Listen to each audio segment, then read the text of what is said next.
आप सभी को मेरा नमस्कार। दोस्तों, बाइपार्टाइट सेटलमेंट लागू होने के बाद ये मेरी फर्स्ट सैलरी स्लिप है। इसके अंदर एरियर भी इंक्लूड है। ये सभी मैं आपके साथ शेयर करूंगा।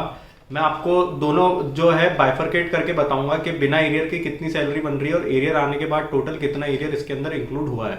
सबसे पहले हम बेसिक पे से स्टार्ट करें तो आफ्टर सेटलमेंट इनका जो बेसिक पे बन रहा है वो है 56,480 रुपीज। इसके अलावा मैं आपको और कंपोनेंट बताऊं उसके पहले मैं आपको बताना चाहूंगा कि टेक्स्ट बुक प्रीमियर लीग अभी आ रही है 28 से 31 मार्च तक। टेक्स्ट बुक का नाम आप सभी ने सुना होगा। इसके अंदर ईयरली टेक्स्ट बुक पास जो है वो 175 रुपीज का है और पास प्रो जो है वो 263 रुपीज का है। अगर आप हमारा कूपन कोड BRC10 लगाएंगे तो आपको 12% ऑफ मिलेगा। लिंक मैं नीचे डिस्क्रिप्शन बॉक्स और पिंड कमेंट में शेयर कर रहा हूँ। अब अपन सैलरी स्लिप वाले पार्ट पे वापस आते हैं। तो बेसिक मैंने आपको बताई 56,480 रुपीज आ रही है मेरी। ये जो मैं आपको सैलरी स्लिप बता रहा हूँ इसके अंदर 4 इंक्रीमेंट होने के बाद की है, यानी मेरे को 4 साल हो चुके हैं बैंक ज्वाइन करे। ये न्यू ज्वाइनिंग की नहीं है। तो आफ्टर बाइपार्टाइट लगने के बाद मुझे कितना फायदा हो रहा है, पहले मेरी ग्रॉस कितनी बन रही थी फरवरी महीने तक और उसके बाद मेरी ग्रॉस कितनी बन रही है, ये भी आपको इसके अंदर समझ में आएगा।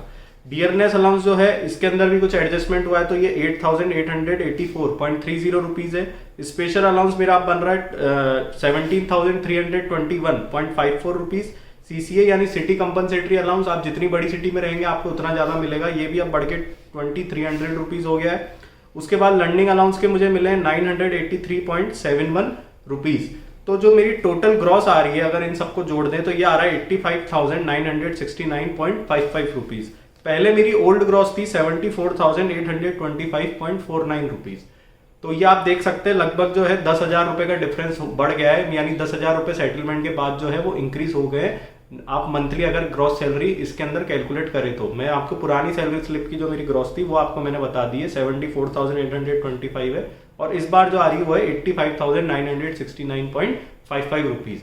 ये जो साइड में एडजस्टमेंट बने हुए आ रहे हैं ये एरियर्स के हैं। तो मुझे ग्रॉस एरियर टोटल मिले 1,66,930.03 रुपीज।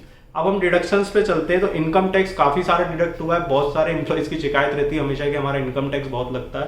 तो इनकम टैक्स मेरा भी काफी डिडक्ट हुआ है 38,049 रुपीज का। उसके बाद professional tax state wise very करता है, ये 208 रुपीज का लगा है।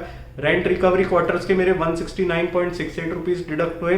फेस्टिवल एडवांस ये एक तरह से नो इंटरेस्ट लोन होता है जो आप बैंक से ले सकते हो। इस पर कोई इंटरेस्ट नहीं लगता, इसकी मंथली EMI आपकी कटती रहती है। जरूरी नहीं है कि आप इसको लो। तो ये भी एक तरीके से आप ग्रॉस सैलरी के अंदर ही इसको इंक्लूड कर सकते हैं। अगर कोई इंसान इसको नहीं लेगा तो वो एक तरीके से 5,000 जो है वो उसकी नेट सैलरी में बढ़ जाएंगे। तो फेस्टिवल एडवांस जो है वो 5,750 रुपीज का मिला है। उसके अलावा यूनियन मेंबर होने के नाते मेरे 400 रुपीज वो डिडक्ट हुए। इसके अलावा डिफाइंड कॉन्ट्रीब्यूटरी पेंशन के 6,536.43 रुपीज डिडक्ट हुए हैं। तो मेरी जो नेट इनकम अगर एरियर इंक्लूड कर दे जो सैलरी स्लिप में शो हो रही है वो मेरी हो रही है 1,97,730.47 रुपीज।